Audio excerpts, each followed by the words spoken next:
እንዳልሽው ደግሞ እስከ ዛሬ ድረስ ይህን ሚስጥር እኔ ብቻ ይዤው ስለኖርኩኝ ይኸውልሽ አንድ ሚስጥር ከሁለት ሰው ከደረሰ ከአንዱ ጋር ሾልኮ ሊወጣ ይችላል። ስለዚህ ሰላም ይህንን ሚስጥር ለማንም ሰው አልናገርም ስትይ በልጅሽ እያማልሽ ንገሪኝ። እሺ ጋሼ፣ እናቷ እንደሆንኩኝ መቼም አልነግራትም። ብቻ እኔ ልጄን ላገኝ እንጂ ችግር የለም አልናገርም። እንግዲያውስ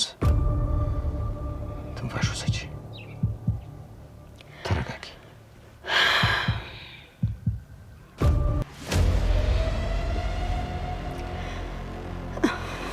ዝግጁ ነሽ? አዎ ጋሼ። ተረጋጋሽ ሰላም?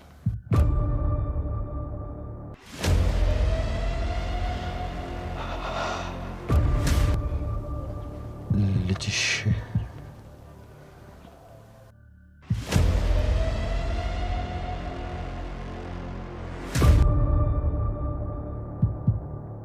ሰላም ውድ ቤተሰቦች፣ እንግዲህ ሰላምዬ በጉጉት ላይ ያለች ልጄ ትነገረኛለች ብላ በጉጉት ጓጉታ ከቤት ወጥታ ሰውየው ያለበት ቦታ ላይ ሄዳ ነበረ። ያው ሳይነገራት ነው የተቋረጠው። በቀጣይ እንግዲህ በክፍል 58 59 ላይ ይዘነውን የምንመጣ ይሆናልና ላይክና ሰብስክራይብ አድርጉ ቤታችንን። አቶ ደረጀ አልነገራትም፣ እያስማላት ነበረ። ማለትም ቤቱ እንዳይፈርስበት፣ የቤቱ ጉዳይ ትዳሩ እንዳይፈርስ ከማርታ ጋር ቤቱ እንዳይበጠበጥበት እናቷ መሆኗን ሳትነግራት እሷ ብቻ ልጇ መሆኗን ሰላም እያወቀች በጉጉ ዝም ብለው ሊኖሩ ቃል አስገብቷታል።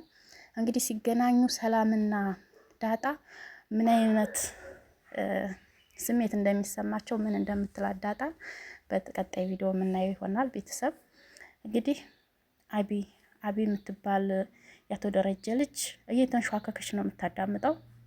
አቶ ደረጀ ደግሞ ምን አድርጌሽ ነው? ይሄንን ያክል ልጅ አይደለሽም ወይ? አባትሽ አይደለሁም ወይ? ቤት ውስጥ ያሉት እነ ውሃ እነ ዳጣ ሁሉም እህቶችሽ አይደሉም ወይ? ምንድን ፈልገሽ ነው ከኒ እየተደበቅሽ የምታዳምጪ? ብሎ እንዴት ሰው በልጁ ያፍራል?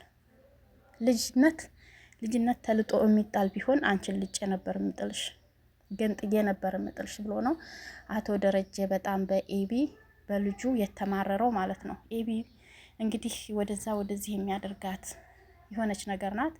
አቶ ደረጀ ደግሞ በልጁ በጣም እንዴት ሰው በልጁ ይሸማቀቃል? ወልዶ አለመመረቅ መረገም ነው ምናምን በቃ ብዙ ነገር ተሰምቶታል። ኤቢ በጣም እኔ እንጃ ውስጧ አይምሯ ምን አይነት አስተሳሰብ እንደምታስብ እንግዲህ የሆነች ነገር ናት ማለት ነው። እና ከሰላምም ጋር ሰላምን እየደበደባት ነው አባዬ ምናምን እያለች እየተንሸዋከከች ነበር የምታዳምጠው። እንደ እናቷም እየተናገረች ነበረ። ወይዘሮ ማርታም ርቧት የሆነ እርጉዝም ስለሆነች ሰላም አምሯት የሆነ የምታለቅሰው ምን ሆና ነው የምታለቅሰው እያለች እየጠየቀቻት ነበረ። ውሃ ደግሞ ታዳምጣለች እዚህ ጋር ማለት ነው። እያዳመጠች ነው ይህቷን አባትየው እያሽቆጠቆጣት ስለነበር ማለት ነው። እና ኤቢ በጣም ተንኮለኛ ልጅ ናት፣ በጣም ተንኮለኛ ናት ማለት ነው። ዋናው ነገር አቶ ደረጀ ለ20 ዓመት ያክል እቤቱ ልጅንና እናትን እቤቱ አብሮ ማኖር በጣም ከባድ ነው። በጣም ጎበዝ ሰው ነው ብዬ ነው የምለው። ውስጡ መቻሉ በጣም ጎበዝ ሰው ነው። እኔ አልችልም። እናትና ልጅ አንድ ቤት ውስጥ ሳይተዋወቁ እየኖሩ እኔ እንጃ እንዴት እንደሚኖር ይከብዳል። እሱ ግን ቻይ ሆኖ እየኖረ ነው። ለእናትየዋም አልነገራትም፣ ለልጅቷም አልነገራትም። ቤት ውስጥ አብረው ነው የሚኖሩት። በቃ አንድ ቤት ውስጥ ይኖራሉ አብረው፣ ግን ይዋደዳሉ። ስለዚህ አሁን እንግዲህ ሰላምዬ የልጇን ደስታ እየሰማች ነው፣ በደስታ ናት። ማትሆን ልጄ የጠረጠርኩት ነገር ሊሆን ነው ወይ? ቤት ውስጥ እንግዲህ ማንን እንደጠረጠረች አላቅም፣ ብቻ አልገባንም። እኔ ሰው እዚህ ጋር ያገጣጠመው ከየት አምጥታችሁት ነው? ብቻት እዚህ ጋር እንግዲህ ይሄንን የበፊቱን እንትና አምጥተው እናቷን አገኘች ምናምን ይላሉ። እናቷ ገና ልትገኝ ነው፣ ገና አልተገናኙም። እኔ እንዳየሁት ከሆነ ገና ሊገናኙ ነው። እንግዲህ በቀጣይ ቪዲዮአችን የምናየው ይሆናል ማለት ነው። ውድ ቤተሰቦቼ ውይ እናትና ልጅ ሲገናኙ አላውቅም። ደግሞ እንዳትናገሪ ተብላለች። እንግዲህ ሰላም ችግሩ እና ታዲያ ዳጣ እናቷን በጉጉት እየጎጎች ልትኖር ነው። እናቴ ማናት እያለች ዳጣ ልትኖር ነው። አልገባኝም። ይሄ ነገር እውነታ መውጣት አለበት። ሰውየው ዝም ብሎ ነው። እኔ አልገባኝም። እናቴ እሺ፣ እናትየዋ ሰላም ልጇን አወቀች። ዳጣስ እናቴ ማናት እያለች እንደዚሁ ስትኖር እሷንም ደግሞ እንደዚሁ አስምሎ መናገር አለበት። ሁለቱም እናትና ልጅ መሆናቸውን መተዋወቅ አለባቸው ማለት ነው። እና ደግሞ ትዳሬ እንዳይፈርስ ብሎ ነው። መፍራት የነበረብህ ድሮ ነበረ፣ ሴት ጋር ስትልከሰከስ ማለት ነው አቶ ደረጀ። አሁን ካመጣሃት በኋላ መፍራት መሽኮርመን ምናምን ነገር ምን አመጣው? እና ለማንኛውም ማለት ነው እንግዲህ ቀጣውን ቪዲዮ የምናየው ይሆናል። እኔ ጓጉቻለሁ። ሰላምና ዳጣ ሲገናኙ ምን አይነት ስሜት እንደሚሰማቸው ምን አይነት እኔ በአቶ ደረጀ ግን በጣም ነውር እንደሆነ መጥፎ ነገር እንደሰራ ነው። ማለትም እናትና ልጅን አንድ ቤት ውስጥ አስቀምጦ ሳይተዋወቁ ዝም ብሎ ያስቀመጣቸው ነገር።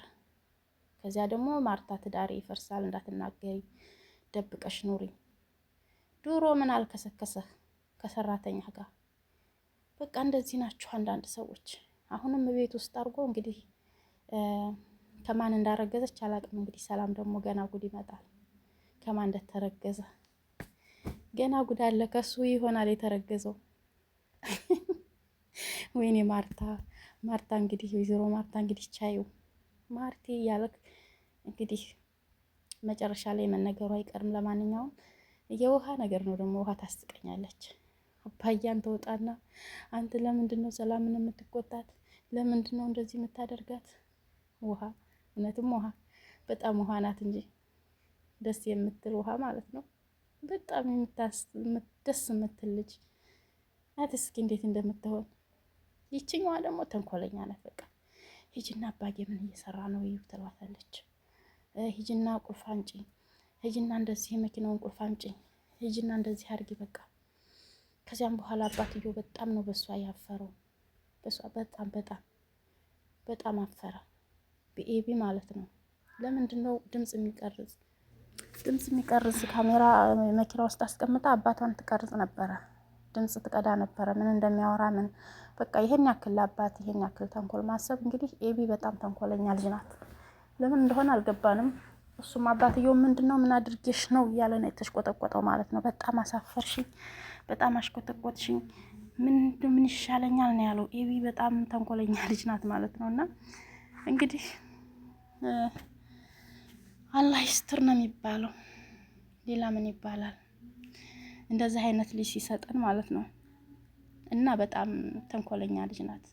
ስለዚህ በቀጣይ ቪዲዮአችን እንደምንገናኝ ተስፋ እናደርጋለን። እንግዲህ ቤተሰቦቼ ላይክ እና ሰብስክራይብ እንዳትረሱ።